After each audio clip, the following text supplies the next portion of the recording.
The term design is very slippery. It's a little bit like art, right? You can't really give a definition. I always think that it's a coming together of goals and means, right? You have a goal, and the goal can be functional. The means are the materials. So there's not much difference. I know that it's kind of crazy to say that, between wood and code. The Museum of Modern Art brings to mind images of Van Gogh's famous Starry Night, Salvador Dali's Persistence of Memory, and Andy Warhol's Campbell soup cans. But thanks to Paola Antonelli, senior curator in the Department of Architecture and Design, MoMA exhibitions also encompass the role design has played in shaping culture and the human experience. We talk with Paola about how we can look at digital design through a historic lens, some of the most important design movements in the past 100 years, and how the creative process has evolved through these different movements.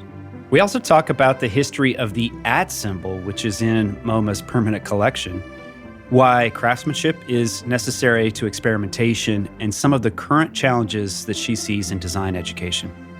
We hope you enjoy this episode, which is a part of our series on design history, with upcoming episodes on typography with Jonathan Hoefler, and the history and philosophy of design with Professor Barry Katz. Thanks for listening.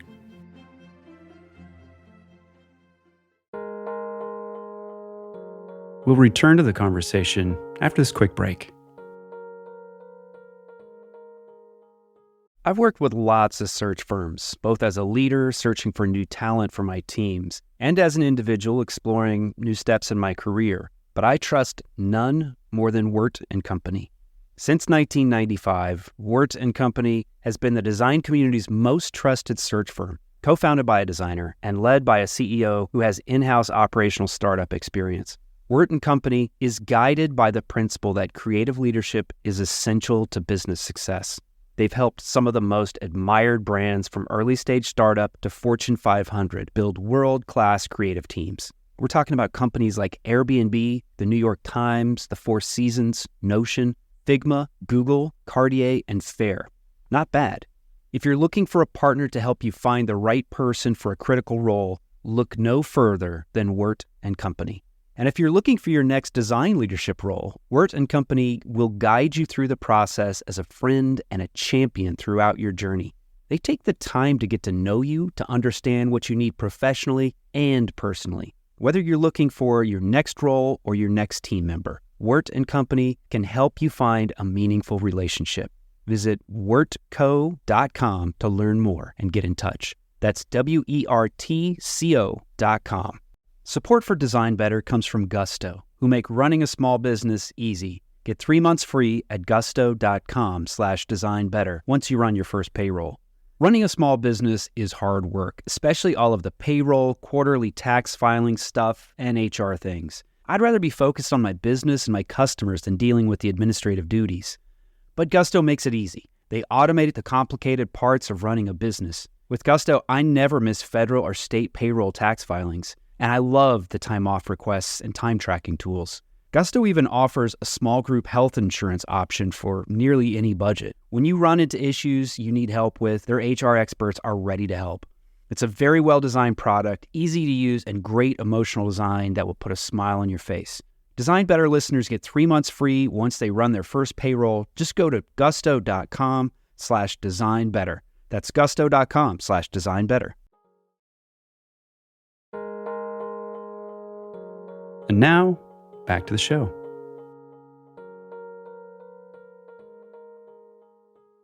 Paola Antonelli, welcome to the Design Better podcast. Thank you, Eli. I'm glad to be here. We're honored to have you here. You are a storied figure in the world of design. And for our audience, which often skews a little bit more towards product design and digital software, they may not be familiar with your name. So I thought we could start off with just talking about your role at MoMA and maybe a little bit about how you got there. Sure. I've been here 29 years, which is a really long time. And I started out with my same, well, just a lower title, but in my same function to be the curator for contemporary design. I have a background as an architect. I'm Italian and I studied architecture in Milan. And when I went to school, it was really crowded. We were 15,000 students only in architecture, only in Milan. That meant there was nothing practical that we could do, but we got really, really good theory. It was kind of understood that architecture or design, in a way, was the mother of all design disciplines. So you could go to architecture school and then become product, graphic designer, interface designer, fashion designer, you name it. And after that, I worked as a freelance curator of architecture and design. I was teaching at UCLA.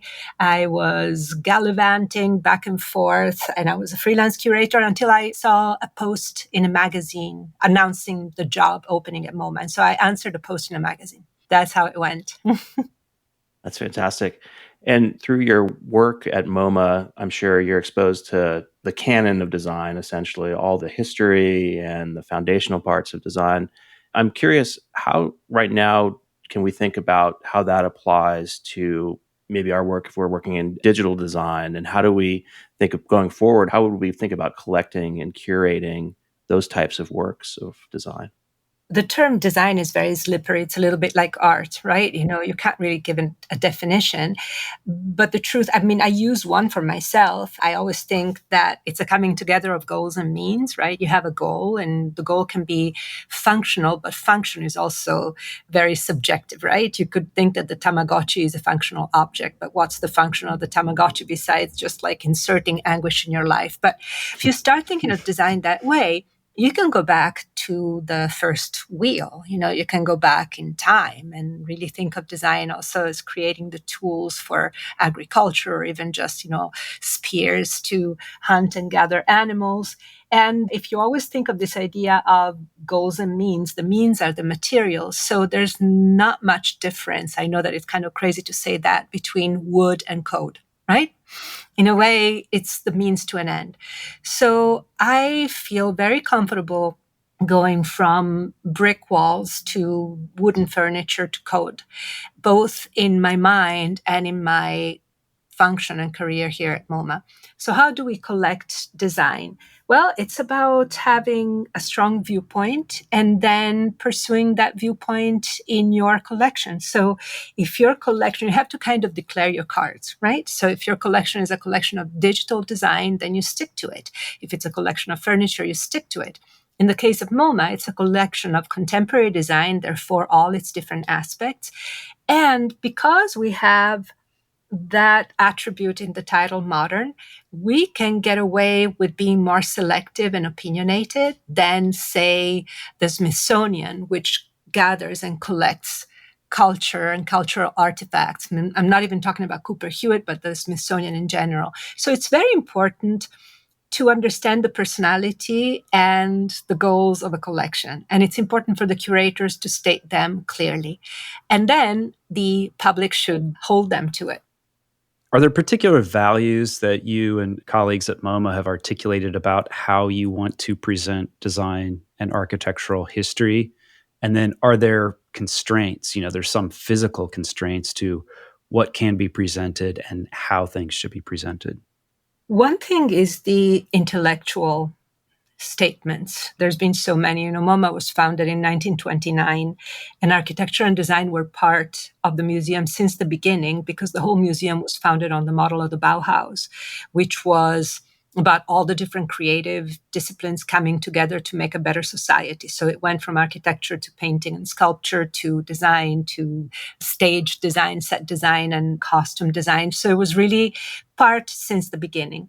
And since then, different curators have articulated it in different ways. We have a little picture by the elevator on our floor with the statement on what good design is by Elliot Noyes. And it's very funny because I wouldn't necessarily say that the statement is the same today. Today we think of context much more. At that time, it was about the object itself. Before then, it was even more about the object as almost sculptural. And this idea of modern also changed in the decades. So in other words, it's always important to have this kind of clarity of statement. Now, if I were to tell you what we stand for today, it's design that has an impact in trying to make the world a better place, not only for humans, but also for other species and as a system in general. I know that it's vague, but it's impossible to be less vague because truly it's not a matter of how an object looks, even though looks are important. It's still an art museum. And it's not a matter anymore of its price or preciousness. As far as I'm concerned, I prefer objects that go to as many people as possible so that they're accessible and affordable. But rather, it's a matter really of what the object wants to achieve. What are some stories that you are either working on or have recently worked on that are the foundation of some shows that have happened at MoMA that are exemplars of those philosophies? Well, there is an exhibition that unfortunately is in its last week. So I'm saying goodbye to it as I speak with you. And it's called Never Alone. It shows the collection of video games at the Museum of Modern Art, video games and other interactive design. So it has our 35, 36 video games. Some are playable, some are not. And then it has also, you probably know the iWriter, which is this open source project from a few years ago that enabled a graffiti writer from Los Angeles that had Lou Gehrig disease to kind of tag buildings using laser from his bed. So it's part of that. And there's the first reactive books by John Maeda that are basically the first apps from the early 90s. But then there's also the @sign that I'm really proud of as an acquisition. So that's a story that will never grow old for me and that I'm continuously proud of. I don't even remember how it happened, but I was thinking of the @sign and I was thinking of how important and crucial it is to our life these days. And I was thinking of how beautiful it is. So I started digging and I found out that it was first found, maybe it was used even before, but it was first found in manuscripts from the Middle Ages. And the monks that were copying manuscripts would use that symbol to fuse the letters A and D from the Latin preposition ad, which means in relationship with or towards. So they were just like to save energy, they would go with a swirl. And then that little symbol, I mean, already I was stunned because I said, oh my God, it's the same meaning and it's been so many centuries. Then I found out that it had stayed during the centuries. It had been used by merchants and in the 19th century by accountants to say at the rate of. So it was also in the typewriters. And then in 1971, when Ray Tomlinson was working on the email program within BBN and just creating the internet, he saw it on the keyboard of the teletype. And he was looking for a way to fuse into a symbol the lines of code that would connect the name of the person to the location in the computer or in the room, right? So he saw this symbol and he decided to adopt it as a fusion of that code. So centuries afterwards, different setting, same meaning, same use, same way to save energy and time and letters. And I just was flabbergasted. I said, this is wonderful. And then I thought, okay, it's in the public domain. What does it mean to acquire it? Which was another layer of beauty to the whole operation because it is everybody's. It's in the public domain. So it's not an acquisition, it's an anointment. But says who that acquiring things for a collection, and it goes back to your question about the collection, means possessing them and taking them out of availability for the rest of the world. That's not necessary. Our job is not to own and close and lock under lock and key, but rather it is to show the audience the marvels of design or the marvels of painting and sculpture, depending on what we have. So that's an object or an acquisition or an anointment or an entry in the collection that makes me very proud. I love that. And for type nerds, that's a ligature. It's a ligature indeed. I mean, I didn't want to go into specific terms, but definitely it's a ligature, and it was a ligature also in the Middle Ages. That's the beauty. We're going to have Jonathan Hoefler on the show, so we'll talk to him a little bit about that too, I'm sure. Oh my God, type designers are crazy. But Jonathan is wonderful. Paola, I'm curious, are there any other stories along those lines of maybe objects or symbols that we sort of take for granted in the digital age, but that maybe have a history that we might not know about?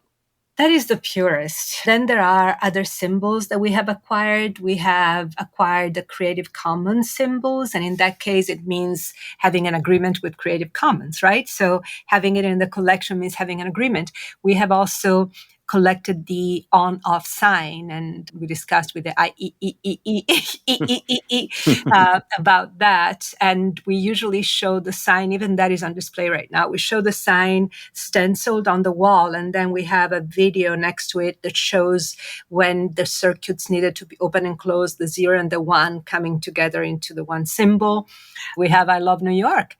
So in that case, it's very fascinating. When you go into symbols or digital objects, ownership versus license, it's really fascinating and complex. The I Love New York symbol belongs to the state of New York. So you cannot use it unless they give you permission. You have to pay them something, etc. But Milton Glaser gave us the original sketches. So Milton Glaser is the graphic designer, for those of you who have not yet encountered the magnitude of Milton Glaser in your life.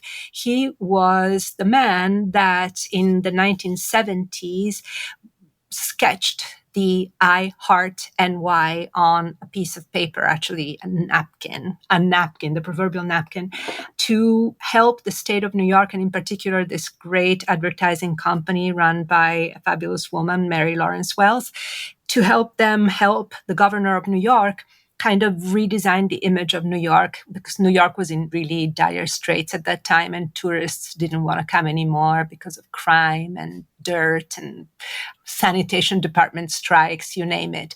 So I Heart New York is in the collection as the original artifact. Is that napkin in the MoMA collection? Who has that napkin? Yeah, it's the napkin and then some of his first cut and paste tables, like papers. So it's the process of the I Heart New York that is in the collection. The object itself, sometimes we put it, like when we reopened in 2019, I think it was on the wall. After the expansion, it was on the wall. But every time we have to ask permission of the state of New York. For the sketches, we don't have to ask anybody's permission. I'm curious, is the I Love New York, you'd be the perfect person to ask this question. There's other examples, I'm sure, of like a rebus where there's pictorial elements that are arranged in a way to make something like Paul Rand's IBM logo design. Is the I Love New York sort of the first kind of emoji, or where would you place it in the history of that? The first emojis are hieroglyphics in ancient history, right? So in a way, there's no first emoji, but definitely it's one of the most contemporary and evergreen uses of emojis. The first emojis were designed in the late 90s. So we also have those in the collection, by the way. We have the original Docomo emojis from 1999.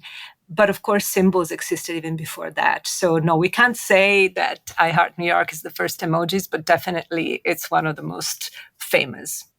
I love that you educated us that MoMA has its origins with the Bauhaus. That was something I had no idea about, and I'm a big fan of the Bauhaus and all that it did for design. I wonder if you could just give us a little tour of 20th century design, if we could walk through a few moments that in your mind are like key moments in design that every listener, regardless of whether they're a student or a VP of design somewhere, that they should know about and be aware of this moment. So in 20th century, we'll start maybe there.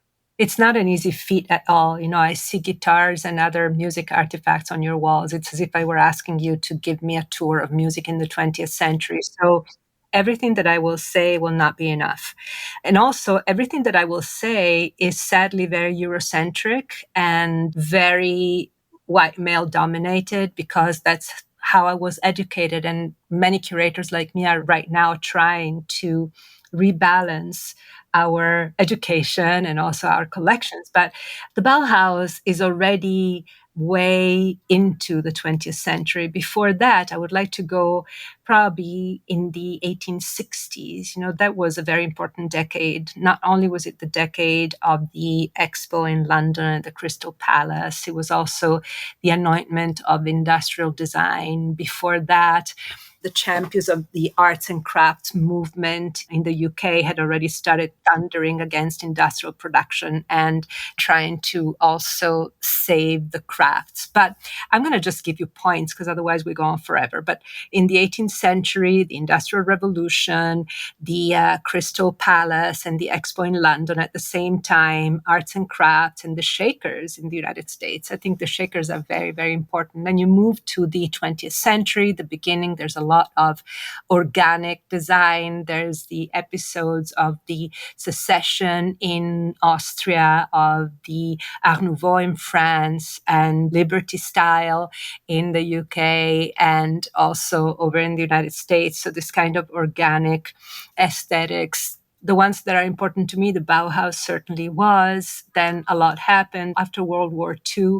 The percolating of so many of the advancements that were made for the war that came to fruition of people in general. And that's what is called the mid-century modern in the United States, the case study houses in Los Angeles, the furniture of Charles and Ray Eames. Those were all like boosts that came from the war effort, and so on and so forth. The moment of radical architecture and design in the 1960s and the early 1970s.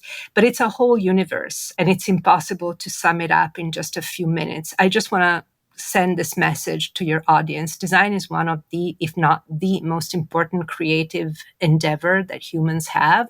Art is very important, but design shapes our world.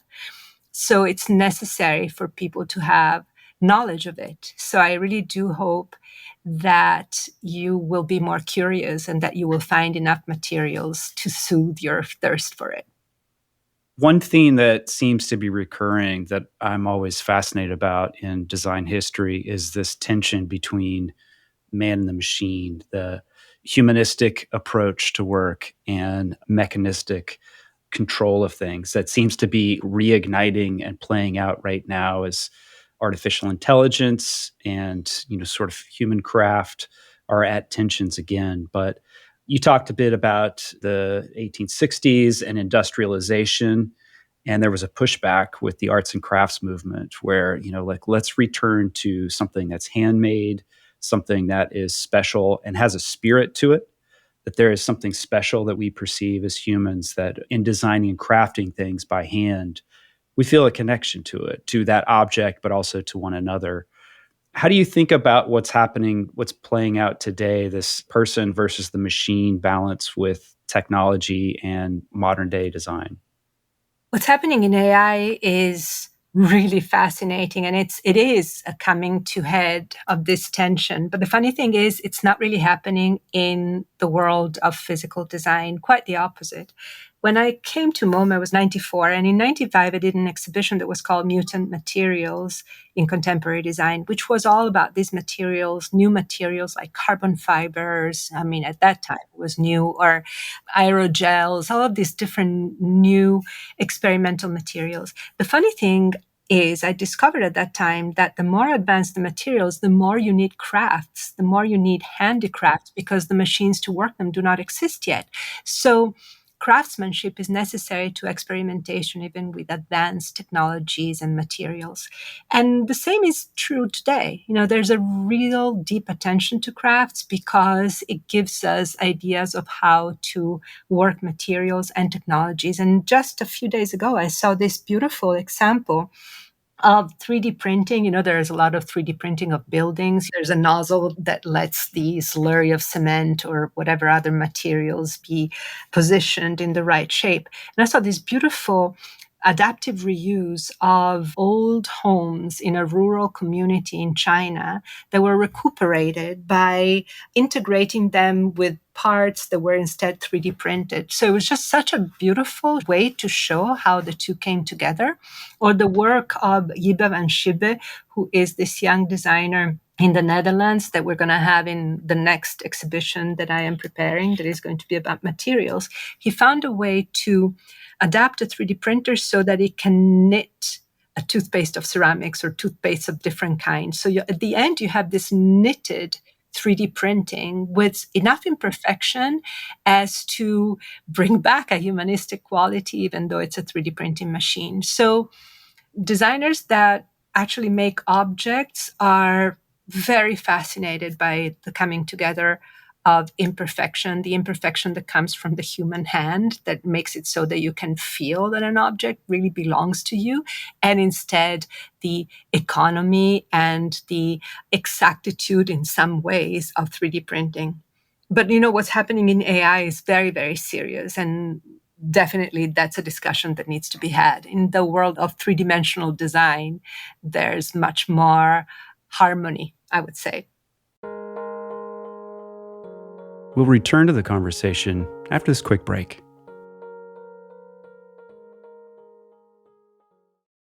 Support for Design Better comes from Factor, America's #1 ready-to-eat meal delivery.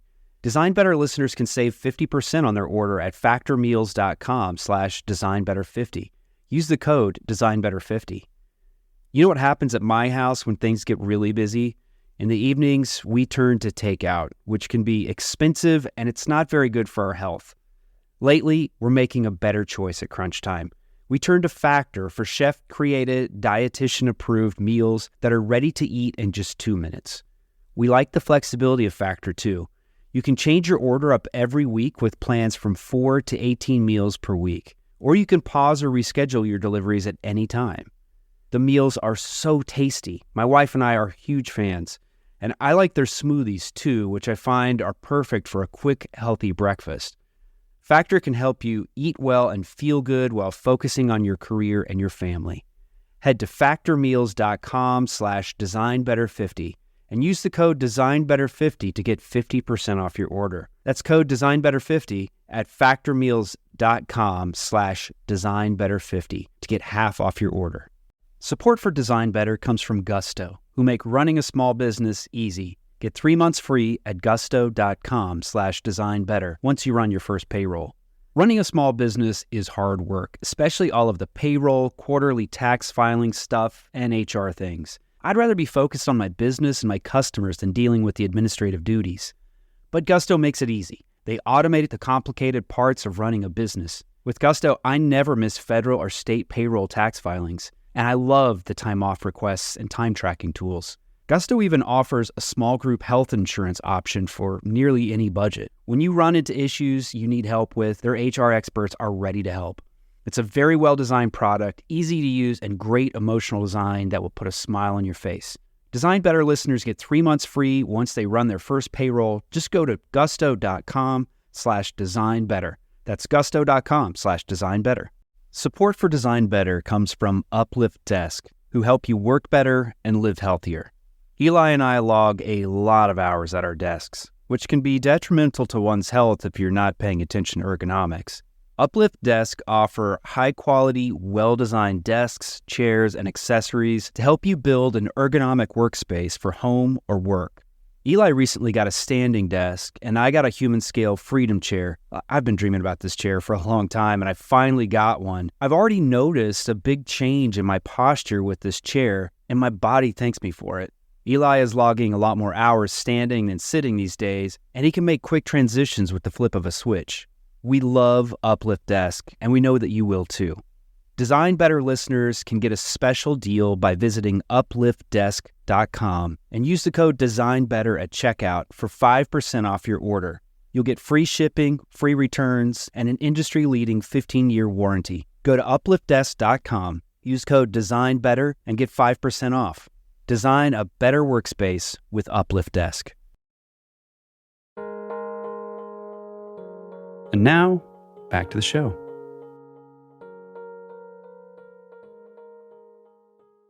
Paola, how do you think that the creative process has evolved over the course of modern design? I mean, you just touched on this idea that despite these advances maybe in materials and engineering, there's still very much a craftsman aspect to this, a hands-on aspect, a sense that objects are made by humans, or there's maybe a wabi-sabi quality to them.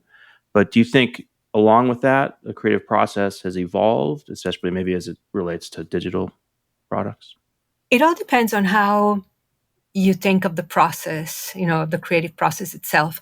Because of how abstract and philosophical the way I was taught was, to me, it's always the same. It's goals and means.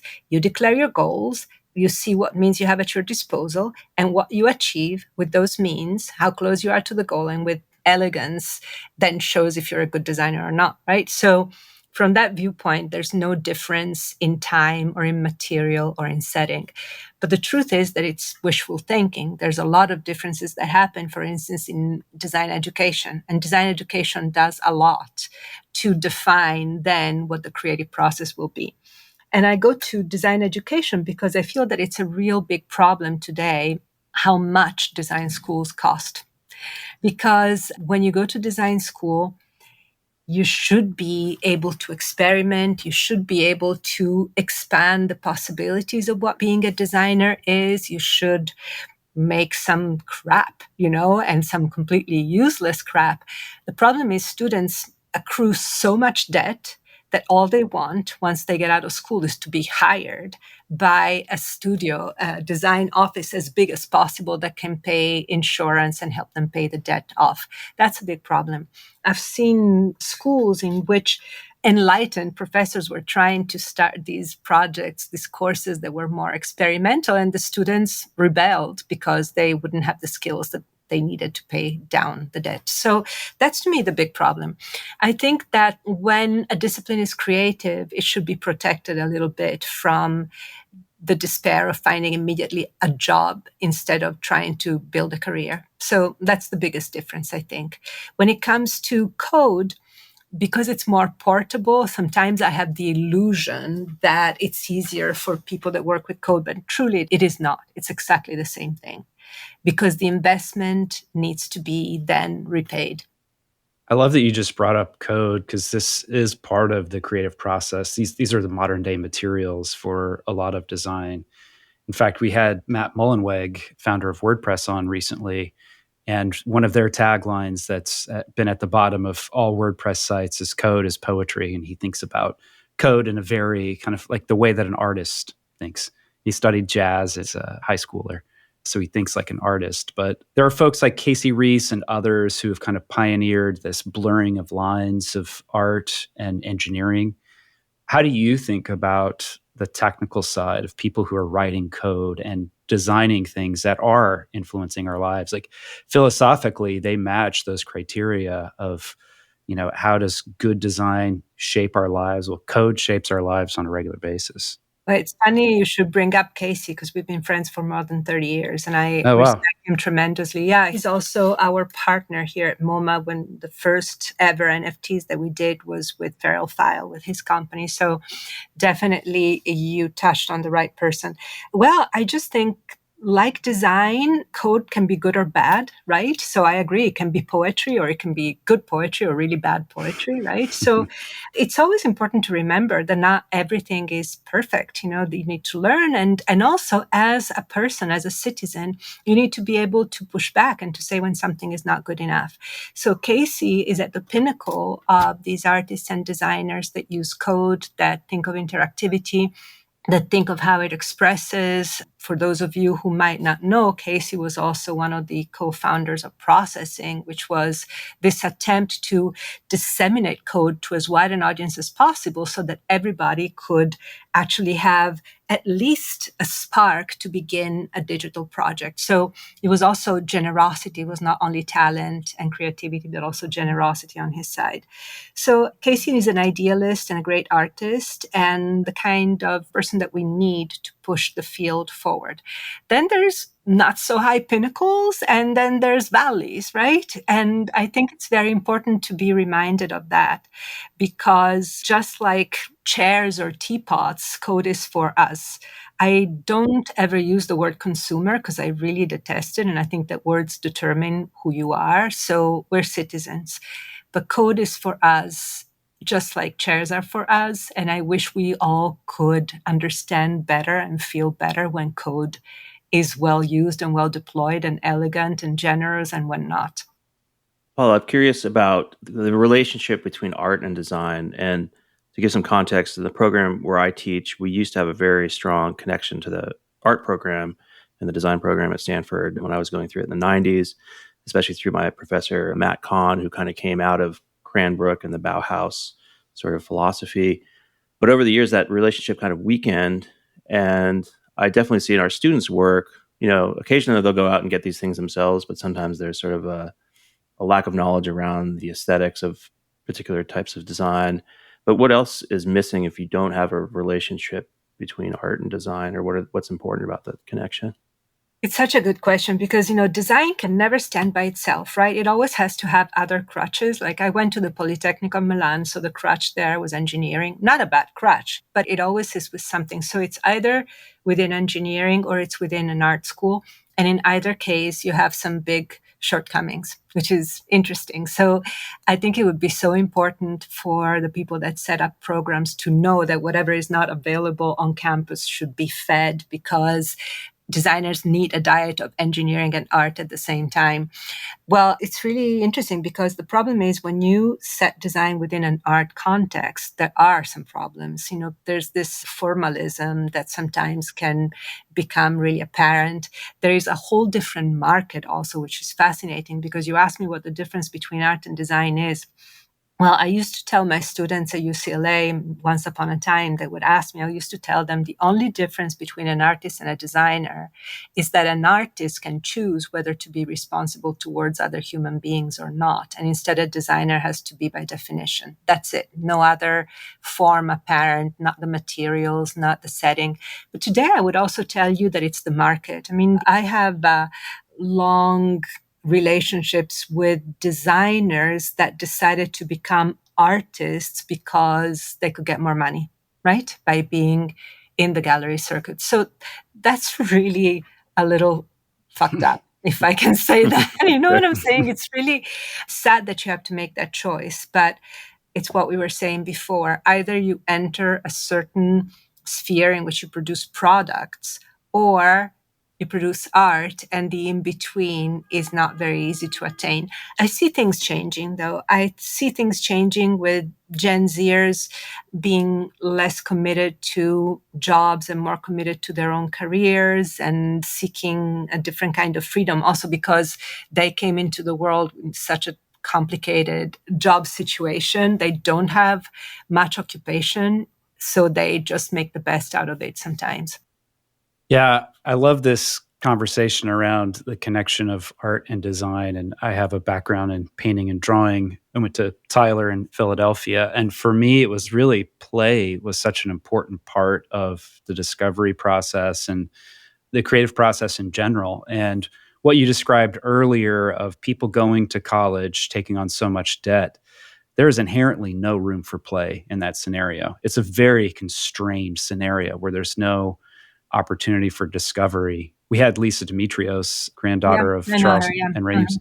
Yeah, so we had her on recently, and she was talking about their creative process. And in many ways, it's almost like, for me, like it's an ideal creative process. It crosses mediums, so many partners, there's opportunity for lots of people to work together. It's a wonderfully inclusive creative process.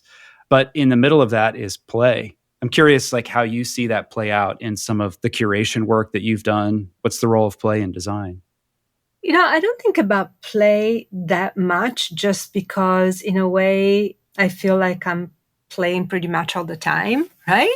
Because I really like what I do. So I don't even know what the difference between play and my normal process is. Sometimes I feel that this idea of play is a little mythologized, as if one should change or become lighter or not have a precise goal in order to achieve things. So I'm not really good at answering you because I don't know it. Let me push on it a little bit more. You look at a lot of different artists, a lot of different designers, and their history and the way that they work. In software, people say like room for failure, which is essentially play. You can try things and it doesn't always have to work. Do you see that line of thinking in a different way of like really great designers versus those who don't succeed? All the time. I think it's a normal way to proceed in the creative process. That's why I don't know if it's play. And I think that the Eameses pretended that they were playing, but they were serious as hell. You know what I'm saying? It's like They were really. oh, yeah. No, I mean, sometimes I don't really buy that argument of the play. I think that the creative process is all about trying and being ready to accept the fact that something doesn't work and then trying again. So it's the idea of prototyping. You model first and then you prototype and then you go back, reiterating. So I feel that it's intrinsic to the creative process, even to the artistic creative process. Yeah, fair enough. Mm-hmm. Paul, in your background, I see a book called The New French Wine, and it just got me thinking about wine label design. I know somebody sent this to me. I'm like, what? Don't even know who sent it. Okay. But I'm curious. I don't know if you're a wine fan, but I'm curious about Totally, yes. packaging but I don't know much design. about French wines. Yeah, nor do I. Yeah. Are there any kind of, it could be wine or it could be other packaging design that comes to mind, either historically or current, that's of interest? There was a gorgeous exhibition here at MoMA in the 1960s. Of course, I haven't seen the exhibition, but the catalog is fabulous. It was called The Package. It had blister packaging for medications and all the different things that you can imagine. And then you had the egg. And it's so perfect, right? So I like packaging. I like more the object packaging rather than the label in itself. Of course, there's been fabulous labels and graphics, but the concept of the package itself is even more fascinating to me. And I remember something we don't do in Italy, and instead every design and architecture student does in the United States, is to make something that isolates the egg and drop it from the second floor. I just thought it was like the most hilarious thing, but that's what makes me think about it.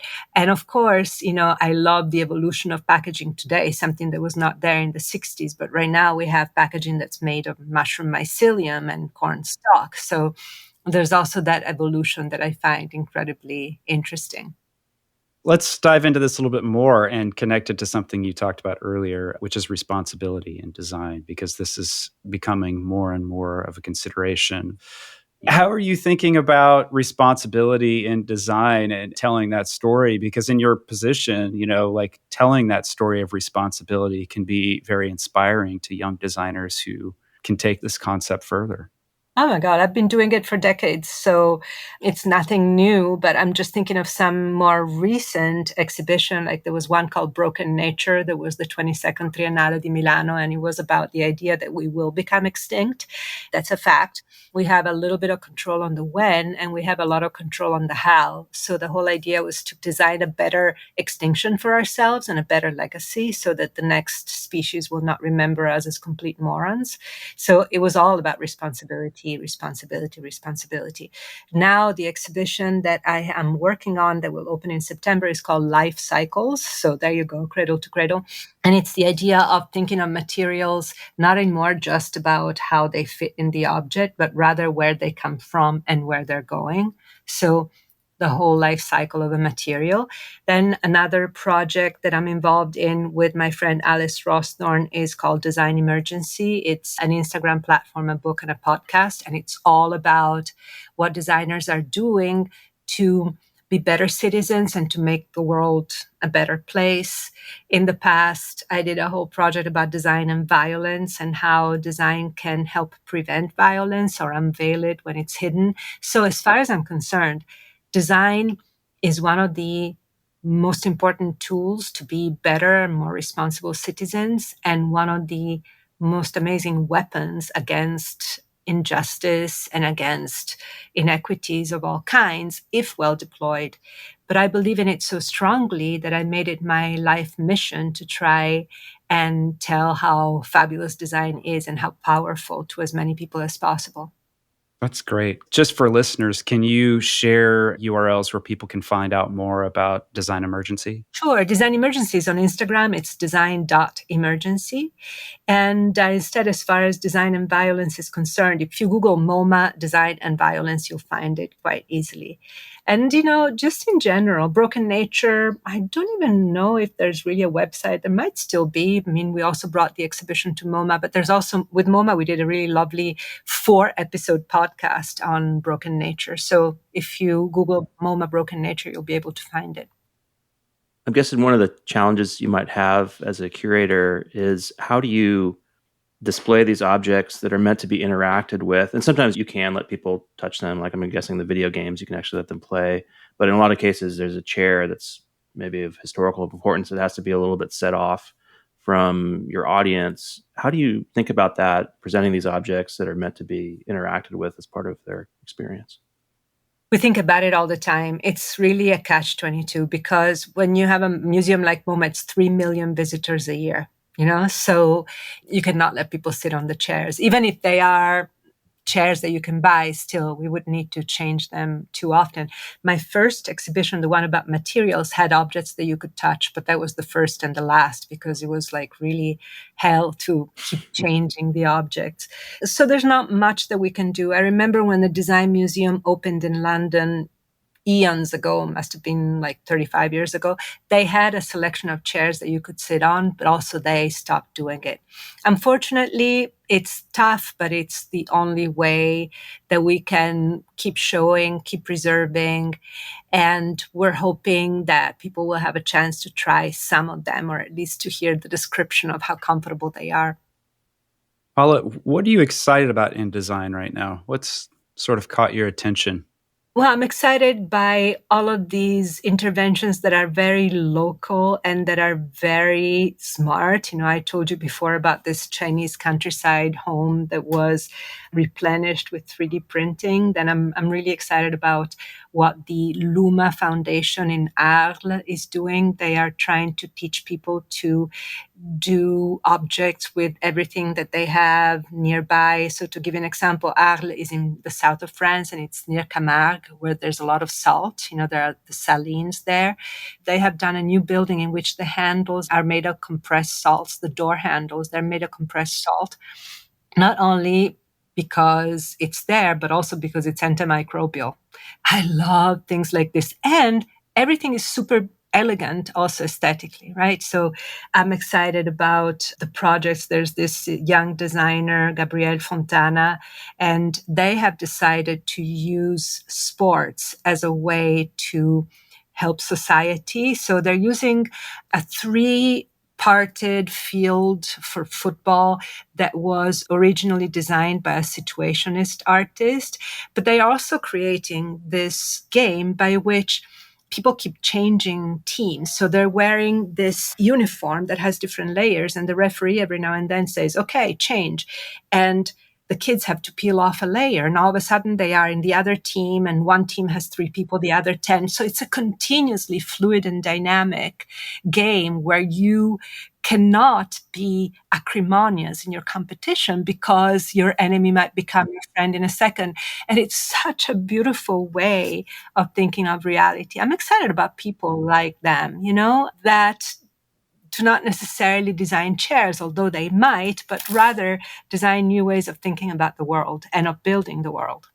That's fantastic. What a fun job you have. I certainly do. I'm never going to say that it isn't. It's great. That's why it's play all the time. Yeah, that's great. Paola Antonelli, where can people learn more about you? You just Google me, you find me. Yeah, I'm there. It's quite easy. I'm on some social media, not all, but I would say that more than me, it's what I do. So probably consider the name just a way to get into the projects. Fantastic. Paola Antonelli, thanks so much for being on the Design Better podcast. Thank you, Eli. Thank you, Aaron. And good continuation to you both.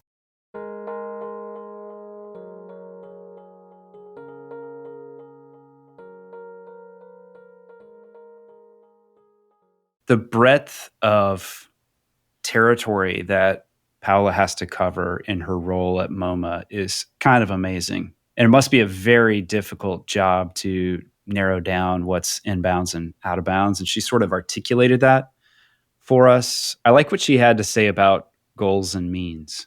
Yeah, I thought that was an interesting definition, and I have not heard it put exactly that way before.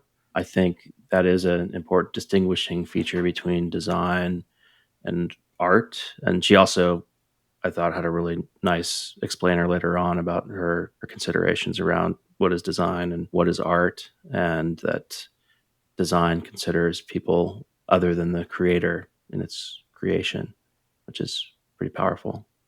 She talked about just the impact on human life, how design can influence so many other people.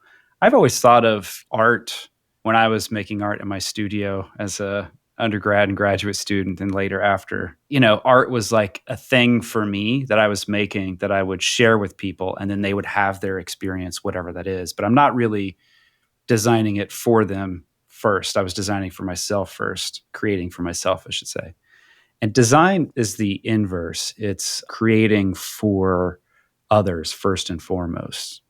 Sort of looping that into the education part of the conversation, I thought, as an undergrad, some of the most formative classes I had were in the art side of the program. We were a somewhat unique program, having this relationship between the engineering side of design and the art side of design.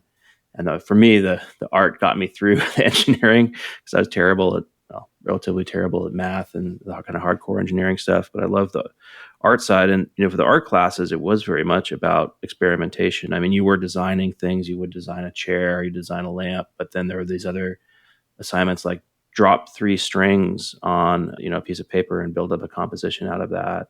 And some of these other exercises, I think, actually came out of the Bauhaus originally, where you're just sort of exploring materials and composition and some of the fundamental things that you need to know about design, but aren't necessarily going to have any kind of practical implementation at the end of it. Yeah. It was interesting to hear her push back on the idea of play as this thing that's a magical or important ingredient in the creative process. I still think there's something to that, but maybe it's more discovery. That's one thing about overly goals-driven creative process. There are times where you've got a very specific goal. If I were working at Google or Meta or Amazon, I've got a very specific goal to design this checkout button that is very easy and that increases our revenue. Like, there's a very specific goal there. But then there's, discovery of trying a thing out, exploring that. When I was at MailChimp and leading that design team, we definitely had a lot of creative freedom to try things out that had really wonderful outcomes for people that were mildly intended, basically, is the way I would describe them. It wasn't like a primary goal. It was sort of like, let's try this out and see what happens. And that's, I guess, maybe more of what I was getting at with play, that it's not so commercially driven or a specific things you have to account for in your quarterly business review or something. Yeah. No, that makes sense. And I think, it's sort of how you frame it. I mean, play is sort of, it's part of I think any good divergent thinking process. You go back to our talk with John Cleese, and he talked about this open mode versus closed mode. So having some time for divergent thinking, which could be play, or it could be maybe, getting into state of flow, or there's these different sort of modes you could get into. And then when you actually have to implement, you come down to a more convergent and, in his words, closed mode of thinking. But it feels like there has to be a balance between those two. I also like the conversation around craft and how important that is. That's something I hear a lot of software designers talking about or returning to as our craft of how do we do this really well. Sometimes that means doing it efficiently. Sometimes it means doing it consistently. And sometimes it means doing it elegantly. And sometimes it's all of those things at once. I mean, ideally. But the thing about craft is in software is we arrive at perfection very quickly. And that sometimes takes us further away from that human touch, that human feel. I've certainly written a whole lot about this in my book, Designing for Emotion, and I've heard a lot of people talk about this, but I'm curious how you think about that. Yeah, I did think it was interesting how she talked about maybe these new materials that are appearing, that there is no sort of mechanized, industrialized process yet, that it's still very much, you think about the early days of carbon fiber, where, it's sort of like building a surfboard. You got a, structure, and you're wrapping around the fibers, and then you have to put a coating on that. And at the time, there was no real machine that did that. It was very kind of hands-on. And as part of that too, and I think about Heath Ceramics, who's going to be a sponsor for this series, and the products that they create, which have that human touch sort of embedded in them, their tiles and their tableware. There is this book brief about that Japanese concept, wabi-sabi, which is this idea that the imperfections are what make the object beautiful in a lot of ways, or relatable. And if you have a heavily industrialized process, your injection molding, thousands or millions of parts that are exactly the same, you lose that often in the process. Yeah, I like that you called out Heath there, because we have this tile on our fireplace in our bedroom and it's all like handmade. And so it's a little wonky, like the grout lines are imperfect. And some people would find that frustrating. Like it should be straight lines and all perfect. My wife and I find that wonderful and magical, that it feels like it's evidence of the human touch. And I don't know if you know this, but this was actually a conversation more than 500 years ago, and the dawn of printing and the printing press, that early books, before they were called books and had the characteristics of books as we think of them today, they were called incunabula. It's like in swaddling clothes is the Latin phrase. That's what that means. And these were handwritten manuscripts, as Paola talked about earlier, with the at symbol and the origins of that ligature for at. But part of the magic of these incunabula was that they were handwritten by these monks as a prayer, like in these cloisters, this prayerful activity. And then the printing of the Bible, this machine process of exactly the same letter forms over and over being printed, was seen as like taking some of the spirit out of the object. Mm-hmm. Yeah, I'm not familiar with that term, but I do know, even as a kid, I loved looking at the illustrated manuscripts of that period the illuminated manuscripts, they would call them, where you have these, essentially what became a drop cap, but was this wonderful like image, almost like a little miniature painting, and embellished with like gold leaf and things that I'm sure there's people working on it spent days on just creating that particular part of the object. So you definitely lost that when it moved over to the printing press. I had a really unique experience many moons ago. I used to teach design and design history, and I took my students to Berlin to see a Gutenberg Bible at firsthand. And we got to see incunabula, these handmade books, if you will, and then a real Gutenberg Bible. And it was a parchment Gutenberg Bible. I think there's only like 5 or 6 in existence. And parchment is like goat skin. So we were able to touch it with our hands. And I got to tell you, that object felt as magical as the handwritten, hand illuminated manuscripts as well. They were all pretty amazing. I did not know about the history of the at symbol. Did you know about that ligature and its history? That is so amazing, to think of something that, to me, the at symbol is just, it's a modern object.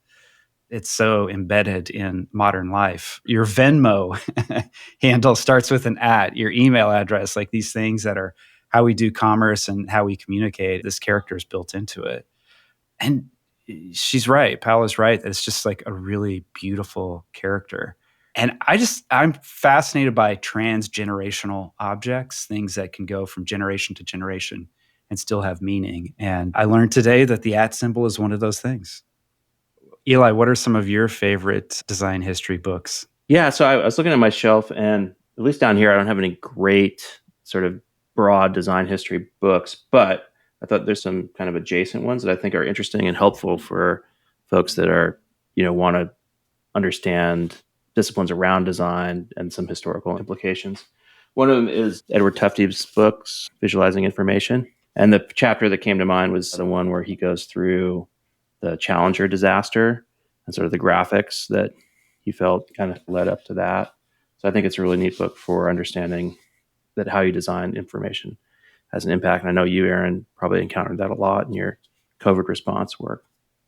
Yeah, I worked on US COVID response work and dashboard design of data. And I was reading the Edward Tufte books yet again while I was doing that work. But yeah, what else you got? And again, this isn't so much history, but maybe this is more in the category of inspiration. But Stefan Sagmeister's book, Things I've Learned, it's almost not a book, but a kind of series of little pamphlets about what he's learned over the course of his career. And I just find it really inspiring every so often. If I'm feeling stuck on something, I would pull one of these out and look at one of those. And then this is just kind of bringing together the art side of things. Again, not directly related to design, but Andy Goldsworthy, his book Time. I just find his work very sort of meditative and peaceful and beautiful. And if I'm kind of looking for inspiration for something, I might page through this. And just, I think he's one that we'd love to have in our creative process series because he's got a really intense, beautiful process. So some of my favorite design history books that take you into history, but also give you the practices and the principles that you can put into play right now. One of them is Universal Principles of Design. This is just like one of the best design books out there.